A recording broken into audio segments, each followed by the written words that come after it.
Class 9 উপপাদ্য 24।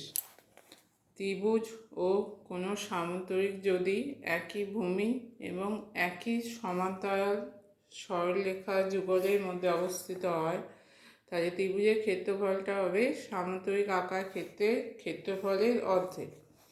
এখানে 2 নম্বর ছবিতে একটা ত্রিভুজ নেওয়া আছে, ত্রিভুজ এ বি সি, আর একটা সামান্তরিক নেওয়া হয়েছে এ বি ডি। বলা আছে এদের ভূমি হচ্ছে একই, অর্থাৎ এদের ভূমি কি এ বি, এবং এরা একই সমান্তরাল এ বি ও ডির মধ্যে অবস্থিত। দেখাতে হবে ত্রিভুজ এবিসির ক্ষেত্রফল সমান হাফ অফ এবিডির ক্ষেত্রফল।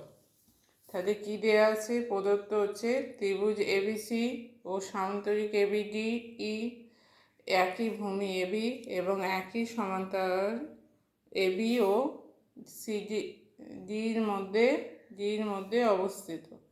দেখাতে হবে ত্রিভুজ এবিসি সমান হাফ অফ সামান্তরিক এবিডি, অর্থাৎ এবিসি ত্রিভুজের ক্ষেত্রফল সমান এবিডি সামান্তরিকের ক্ষেত্রফলের অর্ধেক।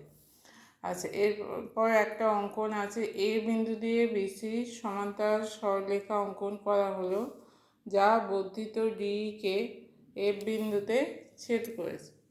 তাহলে এখানে এ বিন্দু দিয়ে বিসির সমান্তরাল এই বাহু সমান্তরাল করে এই এফ আঁকা হয়েছে, যেটা বর্ধিত ডিকে এফ বিন্দুতে ছেদ করেছে।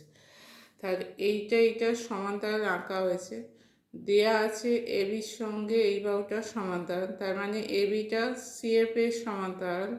তাহলে এবি সিএফটা কি হয়ে যাবে? সামান্তরিক হয়ে যাবে।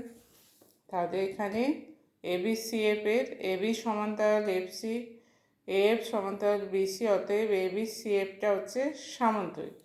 আচ্ছা, এবার এবিডিই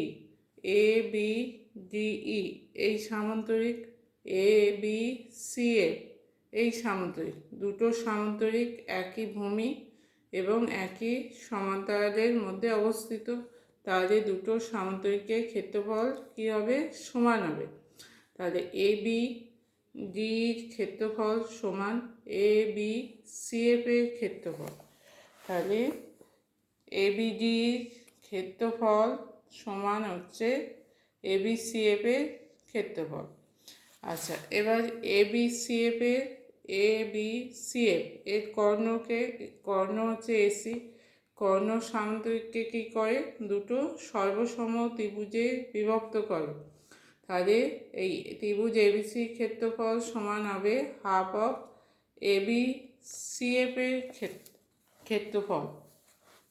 তাহলে ত্রিভুজ এবিসির ক্ষেত্রফল সমান হাফ অফ সামান্তরিক এবিসিএফ এর ক্ষেত্রফল। এবিসিএফ এর ক্ষেত্রফল মানে এবিডির সঙ্গে সমান, তাহলে হাফ অফ সামান্তরিক এবিডি। তাহলে অতএব ত্রিভুজ এবিসির ক্ষেত্রফল সমান এবিডি সামান্তরিকের ক্ষেত্রফল এর অর্ধেক। তাহলে ত্রিভুজ ত্রিভুজের ক্ষেত্রফল সমান এবিডি সামান্তরিকের ক্ষেত্রফলের অর্ধেক।